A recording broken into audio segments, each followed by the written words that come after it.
अगर वो अनुष्ठान करते ही नहीं तो वो फायदे आपको कभी नहीं मिलेंगे। लेकिन अगर आप खुद भूत शुद्धि का अभ्यास करते हैं और इसे बनाए रखते हैं तो समय के साथ आप देखेंगे कि इसके प्रभाव को नकारा नहीं जा सकता।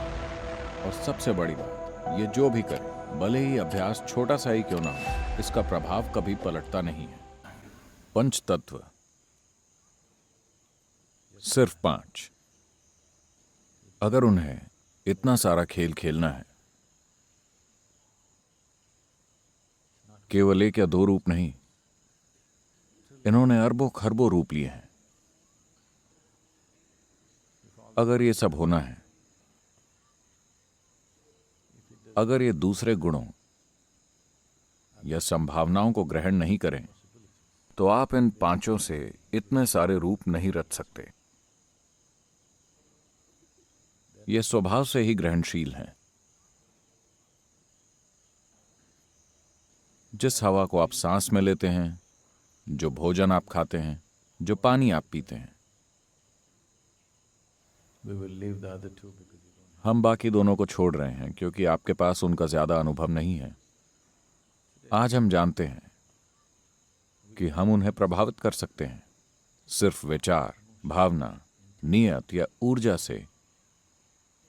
हम पानी का गुण बदल सकते हैं, हम हवा का और भोजन का गुण बदल सकते हैं सिर्फ अपने विचार, भावना या नियत से। तो आपके भीतर के ये 5 तत्व जिनसे ये शरीर बना है, इन पर गहरे प्रभाव हैं और जानकारी की एक खास परत, जिसे हम आमतौर पर कार्मिक पदार्थ कहते हैं, इकट्ठी हो जाती है। इसके बिना ये तत्व आपके भीतर एक खास तरीके से पेश नहीं आ सकते थे। ये एक सा होता। अगर अलग अलग जानकारियां इकट्ठी नहीं होती तो हर इंसान एक सा होता। देखिए, अगर आप एक केला खाती हैं तो आप एक महिला बन जाती हैं, केला महिला बन जाता है। इनमें से कोई खाता है तो वो पुरुष बन जाता है। अगर गाय खाती है तो वो गाय बन जाता है। वही केला। केले में इतनी समझ नहीं है कि वो खुद को पुरुष, स्त्री, गाय या कुछ और बना सके।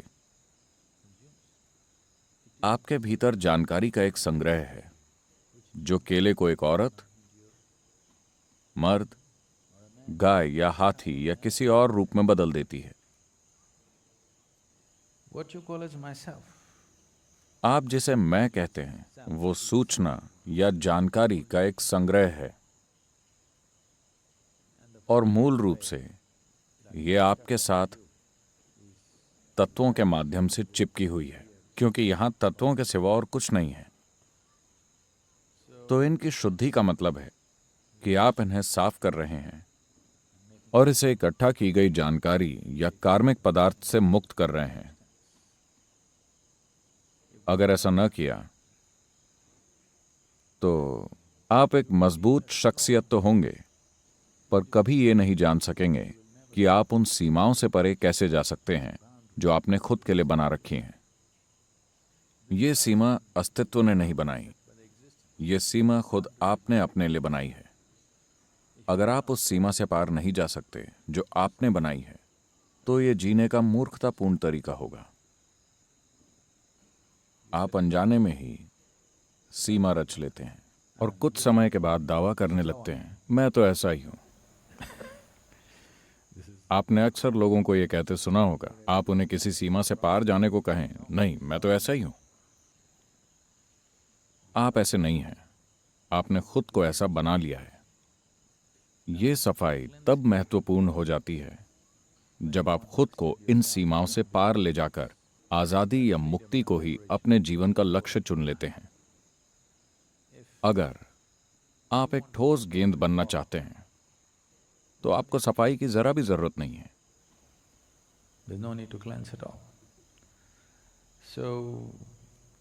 कार्मिक प्रक्रिया को ठोस में बदलने से आप कड़े बन जाएंगे। कड़ापन आपके जीवन में बहुत दुख लाएगा, बहुत दुख। आपको किसी आफत की जरूरत नहीं है, आप खुद ही एक आफत हैं। आपको किसी बाहरी सहायता की जरूरत नहीं। इसे सेल्फ हेल्प कहते हैं। ज्यादातर लोग अपने दुखों के निर्माण के लिए सेल्फ हेल्प पर हैं। You know,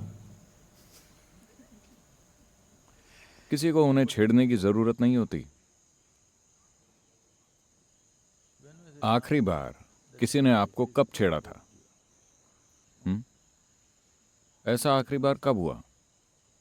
शायद स्कूल के दिनों में किसी ने ऐसा किया होगा। उसके बाद कोई भी वैसा कुछ करने में दिलचस्पी नहीं रखता। आप में से तकरीबन सभी लोगों को कभी किसी ने खंजर या तलवार नहीं घुसाई। ज्यादा से ज्यादा किसी ने सुई या उंगली से छेड़ा होगा। nothing more. लेकिन आप में से ज्यादातर लोगों को पिछले 10, 15 या 25 सालों में किसी ने सुई या उंगली से भी नहीं छेड़ा, क्योंकि हर किसी को आपसे डर लगता है। Who's तो कितना आप जितने दुख से होकर गुजरते हैं, अगर आप उसकी मात्रा देखें, गुस्सा, डर, नफरत, जलन, आप जिससे भी होकर गुजरते हैं, जो भी कष्ट झेलते हैं, बाहरी चीजों की वजह से कितना दुख हो रहा है और आपने खुद कितना दुख पैदा किया है। अगर आप गौर करें तो पता चलेगा कि बाहरी चीजों की वजह से पैदा दुख नाम मात्र भी नहीं है। नहीं नहीं, मेरी सास ने ऐसा कहा, मेरे बॉस ने ऐसा कहा, वो जो भी कह रहे हो, वो आपको चाकू तो नहीं घुसा रहे, कोई आपको शारीरिक कष्ट तो नहीं दे रहा ना, जब तक आप मिडिल ईस्ट में ना हो।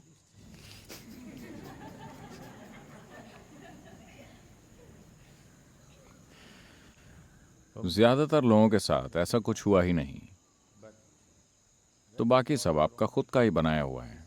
ऐसा इसलिए क्योंकि ये छाप इतनी गहरी है that you behave in कि आप मजबूरन अपनी आदतों के अनुसार पेश आते हैं। हजारों बार वैसी ही परिस्थितियां आ चुकी हैं, लेकिन अगर फिर से वही होता है तो आप वही एक जैसी प्रतिक्रिया देते हैं।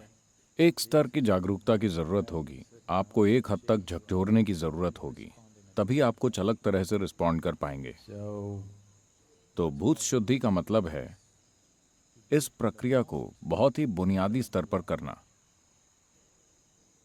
अगर हम सुबह के समय आपके मन को साफ करें तो दोपहर तक आपके मन में फिर से पूरी नई दुनिया बन जाएगी। यह तरीका काम का नहीं है। यही वजह है कि यौगिक प्रणाली में आपके मानसिक ढांचे को कोई महत्व नहीं दिया जाता। आप क्या सोचते हैं, क्या महसूस करते हैं, वो इसकी परवाह नहीं करते, क्योंकि अगर हम आज इसे बदल भी देंगे तो आप कुछ समय बाद फिर से इसे बदलकर कुछ और बना देंगे। हम केवल शरीर में दिलचस्पी रखते हैं, इसीलिए योग में हर चीज को शरीर कहा गया है। भौतिक शरीर, मानसिक शरीर, ऊर्जा शरीर वगैरह, लेकिन मन नहीं, क्योंकि आपके भीतर मन का जो खेल चल रहा है, towards which you have given जिसे आप इतनी अहमियत देते हैं, उसका कोई महत्व नहीं है। आपके भीतर जमा सूचना के आधार पर आपके जो भी कर्म हैं, आपका जो भी संस्कार है, आप उसके अनुसार ही सोचते हैं, महसूस करते हैं, आपकी भावनाएं वैसी चलती हैं, सब कुछ उसके अनुसार ही होता है। तो हमारी दिलचस्पी जड़ पर काम करने में है। अगर आप पेड़ की छटाई करते हैं तो वो फिर से उग जाएगा, अब की बार और भी तेजी से बढ़ेगा, तो छटाई करने का कोई मतलब नहीं है। अगर आप जड़ काट देते हैं तो पेड़ मर जाएगा। so the very root तो कार्मिक छाप की जड़ तत्वों में ही छिपी है। वो सबसे बुनियादी पहलू है। दूसरे पहलुओं की तुलना में इसे कहीं ज्यादा सावधानी से करना होता है। तो अक्सर चूंकि अधिकतर लोग अपना पूर्ण रूपांतरण नहीं चाहते, वो बस थोड़ा सा बदलाव चाहते हैं, वो खुद को खोना नहीं चाहते। भूत शुद्धि मतलब आप खुद को खोना चाहते हैं, चाहे वो अच्छा, बुरा, सुंदर या बदसूरत जो भी है, आपको इससे फर्क नहीं पड़ता। आप वो सब खोना चाहते हैं जो आपने रचा है, ताकि ईश्वर का सृजन आपके भीतर खड़ा होकर चमक उठे। इसके लिए आपको थोड़ा काम करना होगा। आपको बुनियादी भूत शुद्धि सिखाई गई है।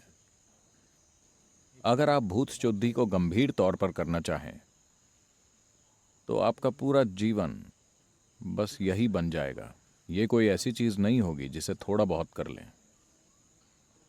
तो अगर आप भूत शुद्धि का छोटा सा संस्करण भी करते हैं तो आप देखेंगे कि ये आपके जीवन में स्थायी बदलाव लाता है। और वापस पुराने ढर्रे पर जाने की प्रवृत्ति नहीं रहती, जो कि महत्वपूर्ण है। वरना सब कुछ 3 दिन के लिए बदलता है और फिर पुराना ढर्रा वापस आ जाता है। कुछ समय बाद आपके साथ ऐसा नहीं होगा अगर आप अपनी साधना में भूत शुद्धि को भी शामिल कर लेते हैं।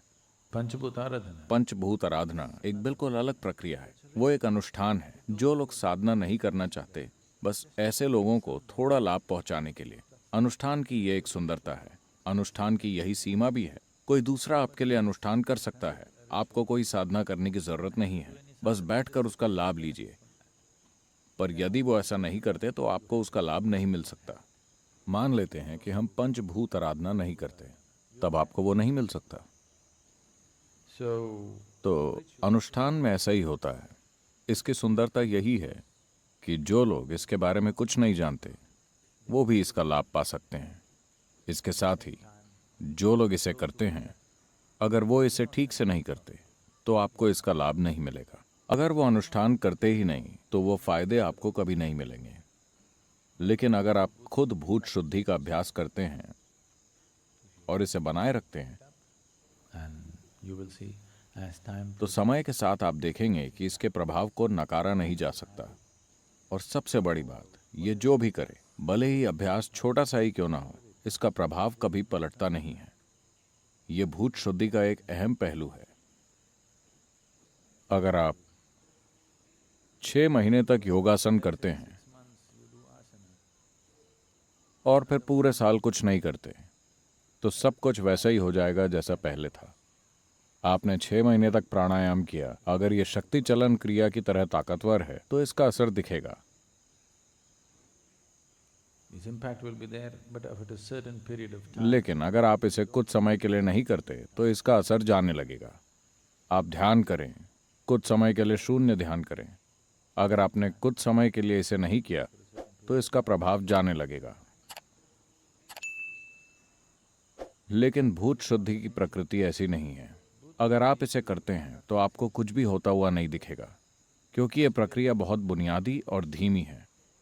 पर चाहे जो भी हो, ये वापस नहीं जाएगा। ये आपके साथ रहेगा जब तक आपका शरीर रहेगा। ये साथ रहेगा, ये जाएगा नहीं, क्योंकि ये बहुत बुनियादी स्तर पर है। यही भूत शुद्धि का महत्व है।